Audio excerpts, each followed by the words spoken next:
Hey, what's up? ও আমাদের আজকের topic হচ্ছে ক্রিকেট। আমরা ক্রিকেট কি সে সম্পর্কে তা খুবই ভালো করে জানি, তবে আমরা যা জানি না তা হলো কিছু আননোন ফ্যাক্টস অ্যাবাউট ক্রিকেট। তো চলুন ক্রিকেটের তিনটি আননোন ফ্যাক্ট সম্পর্কে জেনে আসা যাক। নাম্বার 1, ক্রিকেট 1900 সালের অলিম্পিকে অনুষ্ঠিত হয়েছিল। সে বছর ইংল্যান্ড ফ্রান্সকে হারিয়ে চ্যাম্পিয়ন হয়েছিল।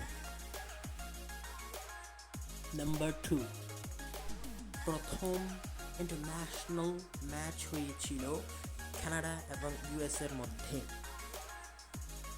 নাম্বার 3, ক্রিকেট 1700 সালে নিষিদ্ধ হয়েছিল। Thanks for watching.